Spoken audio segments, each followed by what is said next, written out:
Well, hello, everyone. My name is Alison Woodall, and I'm the guest interviewer for the Leaving California YouTube channel. And today I'm talking to Corinne Kane, and she's a realtor in South Carolina. Corinne, thank you for talking to me today.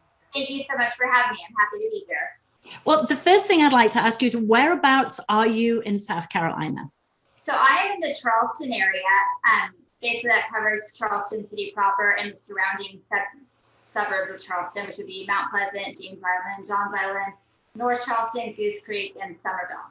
Okay, wonderful. It's a long time since I was in Charleston, but I know it's just a beautiful area. But you're not from Charleston originally, are you? You're from California. I'm not. I was born and raised in California. I was born in San Jose and spent the last 13 years in South Lake Tahoe. What made you move from California to South Carolina?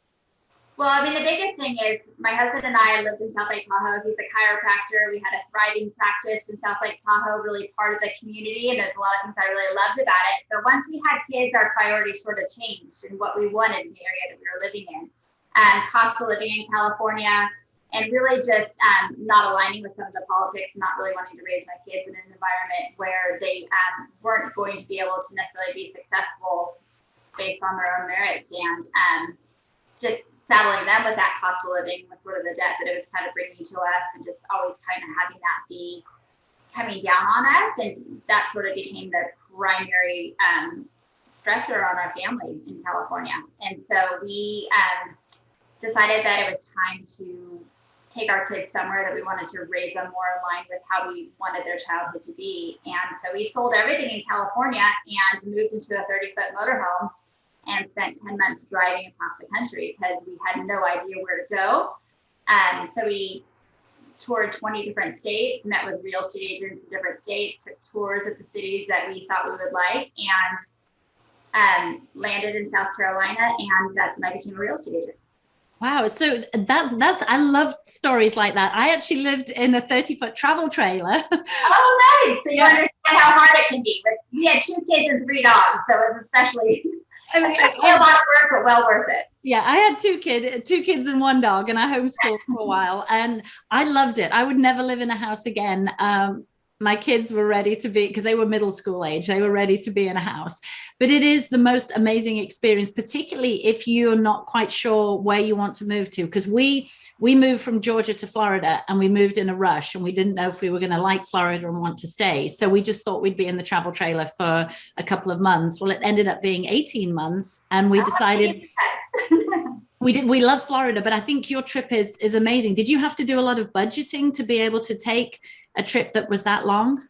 Well, it's interesting because we originally had budgeted for taking 3 months. We thought that's how long money would last, and that's how long it would take for us to really hit all the places we wanted to go to. But you know as well as anyone that once you're kind of out on the road, you start getting all these tips and tricks of how you can sleep in a Walmart parking lot here and there, just work as a camp host in a couple of places. We spent 2 months actually really looking into Florida and all the different areas there, and beautiful campgrounds, and you have great state parks there. But, we feel super grateful that we were able to take the time and energy to really try on a bunch of different cities. And I realize that most people don't have that opportunity. So it's been we're super grateful we were able to do that. Absolutely. Well, and wonderful. And I are always talking about what's our next adventure going to be once our kids are out of the house. Once you break free from, and you realize that you can live in a travel trailer or in an RV, it frees you up, because you know that if you lose your job, or if you hate your job, or you can at any point, as long as you can afford to buy a travel trailer and you have a vehicle that can pull it, or you can buy an RV, and it doesn't have to be fancy. I mean, we lived in a very basic travel trailer. It's very freeing. But what was it when you'd seen all of those states that made you think South Carolina and the Charleston area was the state for you? Well, I think especially coming from California, one of the biggest things that we learned about sort of what was part of our upbringing and what made us feel comfortable in a new environment was proximity to the ocean. There are a lot of states that we really liked in the middle of America, but I think sometimes when you grow up on a coast and having the coast and the mountains, it was sort of unsettling for us to be in the middle of America and not have the ocean within a day's drive, not have sort of the differing terrain, right? In California, we're so spoiled with having the coast, the beautiful mountains, and everything in between. And geographically, South Carolina is very similar to California like that. We have the Blue Ridge Mountains and the Smoky Mountains and some of the most beautiful beaches, and the water is warm in the Atlantic. So that's kind of a nice plus as well. But I think in a lot of ways, South Carolina felt, close to providing us some of the things that we loved about California and thought we would miss. Well, that's good, because when I coach people about leaving California, one of the first things I make them do is get really, really clear on what they're looking for and what they love about, California, so that they can find that. I know I can't live in the Midwest. I don't necessarily need oceans. I need water, and a lake is fine for me, but I need mountains and I need things to do. So the Midwest is not going to be somewhere that I would be comfortable for a long time. So yeah, when you're very clear, it makes it much easier. What is, what's your market like right now? Is it very busy? Is it very hot market? Absolutely. So especially in the last couple of years. So I've been here since 2016. We settled in South Carolina in 2017. And one of the things that really attracted us to South Carolina was how much the economy was growing, how much the state was growing. Being in California, where, my parents bought their house for $42,000 in San Jose, and the market, appreciated, naturally in that sort of progression. I kind of felt like in California, we'd never sort of have that American dream before, where you could buy a house and then actually pay your house off and then have retirement and equity in it. And South Carolina just felt like it afforded that opportunity again, the affordability of the market compared to California. And, when we first moved here, we actually traveled during the last presidential election. So the economy of different states and, everyone was kind of putting their states on the forefront, showcasing what was happening in the states because of all the elections going on. So it was actually an amazing time to travel and to evaluate different states. And in South Carolina, there was so much growth company-wise. Nikki Haley, when she was our governor here, did an amazing job of attracting large businesses to the area. So, Boeing, builds planes here. Volvo has its first ever U.S. manufacturing plant here. Amazon has all of their Sprinter vans made by Mercedes come out of the Charleston area of South Carolina. Bosch is here. Cummins diesel engines. South Carolina has now come into a place where it has a huge manufacturing industry, and we actually export items all across the United States and across the world. We also have a very large shipping port here. Google has a huge campus here. Amazon and Walmart are building huge distribution centers here because our shipping port is growing all the time. So just really having that sense of a growing economy, and then, the military being a big factor here. I like the fact that sort of gives our kids the feeling that there's a greater purpose and a greater sense of duty and patriotism here that I didn't necessarily experience in other areas. And so those all just really kind of contributed to the way of life that we wanted to provide for our kids. Well, that's wonderful. Yeah, there's definitely a strong sense of Southern pride in the South. Absolutely. My husband's born and raised in Atlanta. My kids lived in Atlanta, for the first 10 and 12 years of their life. And I always say, although I still have an English accent, I'm fully American. I've been here 20 years and I self-identify as a good Southern woman. I have a lot of Southern pride. We always have an American flag outside our house. And a lot of people I've talked to have said, in California, you just don't see as many flags as you do in the South. And there's not that same sense of community and pride in your Southern roots that you get in any of the Southern states, really. Absolutely. And about a year into it, saying yes, ma'am, and yes, sir, became natural for my kids, and I love it. Yeah. As far as the economy here and what's happening to the real estate market, when I first started in the real estate market here, inventory obviously is something that's happening across the United States. There's a shortage of houses for sale. When I first moved here, we had between 5,000 to 6,000 houses on the market, traditionally during our high selling season, and we dipped down to about 1,200 houses in the market. Now we're kind of creeping back up to 1,700, 1,800 houses on the market. But there's a strong sense of people moving to South Carolina because of all the qualities I just sort of said. With the whole COVID response that's been happening here, and the very strong sense of personal responsibility as opposed to government intervention has been a very attractive thing here. So the influx of people coming here has definitely made our market grow. I think we've grown since January 30th to May 1st, the market went up about 12 to 18% as far as the value of homes. So it's definitely a growing market. It's definitely more and more people coming to the area. I mostly work with people relocating from other states because I think I have a unique perspective of what it's like to be in another state and have no idea where to pick. So really kind of trying to show my clients what life looks like here as opposed to focusing on a particular house, and giving them a sense of understanding of what are you going to do on your nights, what are you going to do on your weekends, what are your kids going to be doing is a unique perspective that I think I understand from our personal search. And, the amount of inquiries that have been coming in to me from January 30th to now is double what it was last year. So I think that it's several different types of people are really attracted to this area. And I think our economy and our housing economy is just going to keep growing, and building is happening everywhere. Wonderful. Well, so I'd like to talk specifically about like the prices of houses in your area, because a lot of people in California, they are very lucky to have, a large, amount of equity in their house.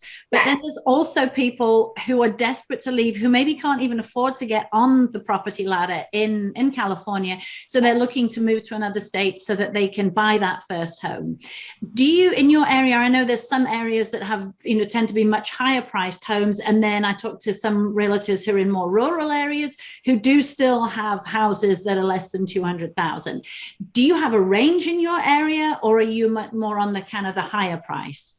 No, absolutely. We kind of run the whole gamut here. I mean, obviously the peninsula of Charleston is going to be your most expensive real estate here, the historic area district. And then as you kind of move out from that a little bit, it will get, progressively less expensive as you move out to the outer areas. So when you're looking in Charleston and Mount Pleasant, certain areas of James Island that are all right on the coast, and obviously the coastal towns and the islands are very expensive.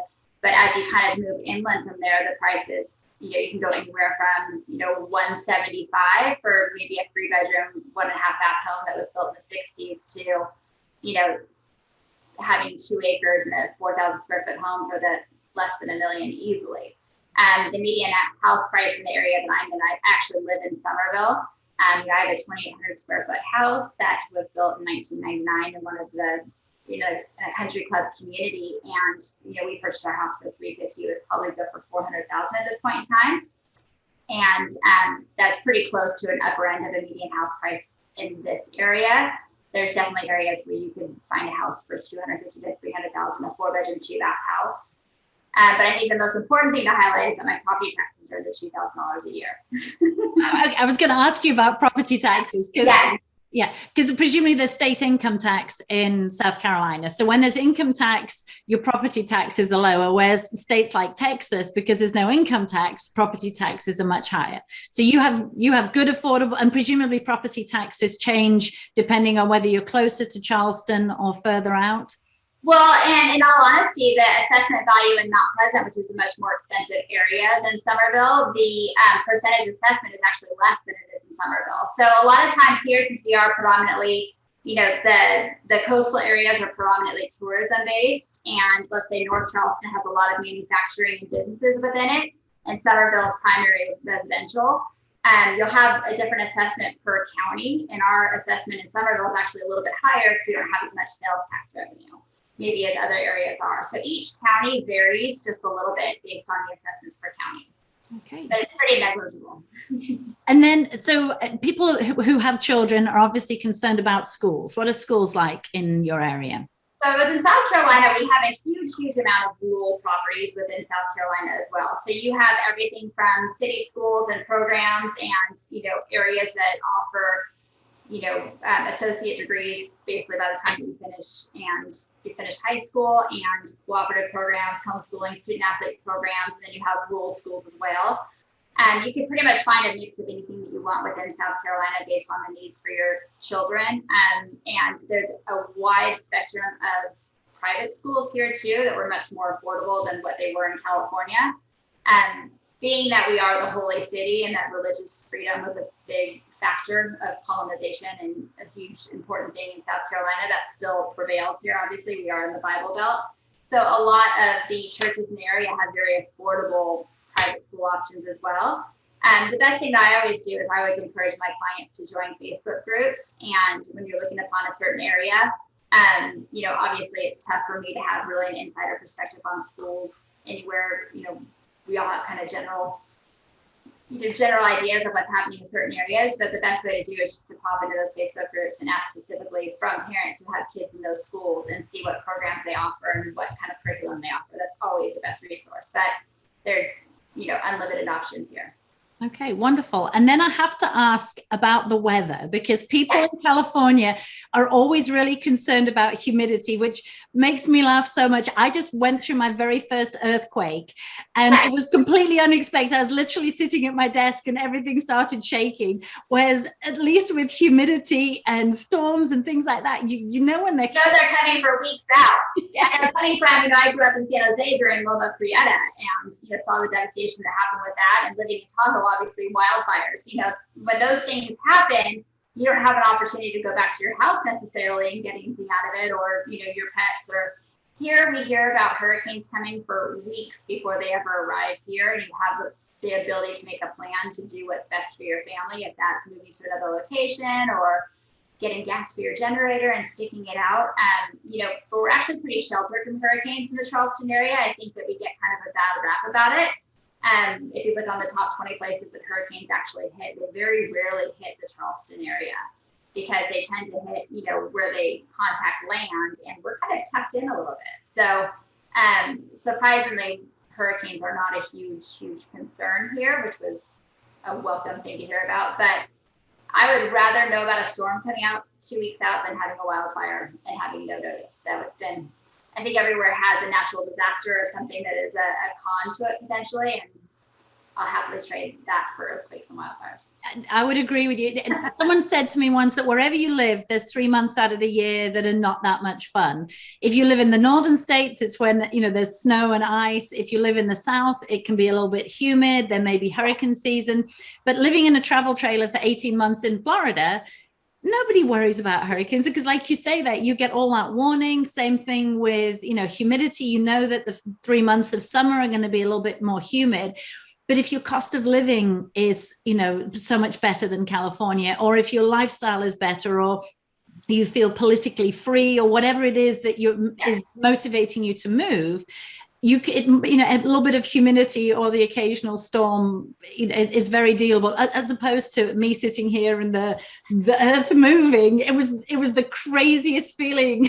But it's funny because coming from Lake Tahoe, and after 13 years in Lake Tahoe and having it can snow 9 months out of the year, we definitely wanted a break from the cold and the snow, but it was always while your kids were in school. So, in all honesty, if you're looking at heat and humidity being something that you're worried about, the nice thing is that it happens during the summer break when you can plan vacations up to the mountains anyway. We were up in Nashville, 2 weekends ago, and it was considerably cooler up there, and took a little break and actually went swimming in lakes that were refreshing as opposed to being warm how they are down here. But I like the fact that the maybe a little bit more uncomfortable of the season is when your kids are out of school and you can actually take advantage of changing up your environment.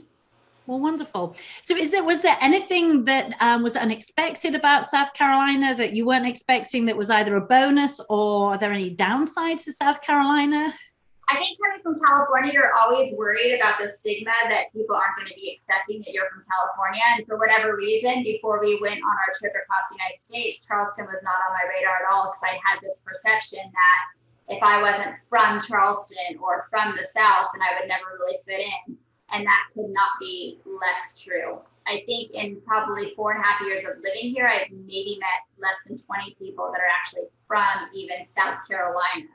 There's people that are attracted to South Carolina and have been traditionally for, way above and beyond just sort of the last political climate that's happened in the last couple of years. People want to escape, cold weather, the cost of living here, but really there's just a general sense that brings everyone into South Carolina of, I want to come here and prioritize sort of living the way I want to live, and quality of life. People work hard and play hard here. They're very social, but they also, really enjoy their time off and really enjoy living their lives. And that's been happening, since for at least the last 20 years, that people have been migrating to South Carolina just for the quality of life here. So, most people here are not from here. So that was a big misconception I had. Yeah. Well, and it was the same when I lived in Atlanta. My husband being born and raised just north of Atlanta, he was one of the few people, because anytime, I think when you live near a bigger city, there are so many people who've come from other places. And I think for me, whenever I move somewhere new, I want to eat what the locals eat. I want to drink what the locals drink. I want to do whatever they do, to the point where when I first met my husband, he said, let's go hunting. I was like, that sounds horrible, but sure. And then moving to California, I'd never drunk a michelada before. Yeah. Was not my favorite, but I try it, and that's why people always seem to, I always make friends, because I'm like, sure, I'll do whatever you want, show me what you do. As long as you come to an area and you want to sort of assimilate to the way of life that's happening in that area, like nobody wants people coming into an area and trying to change what they hold dear.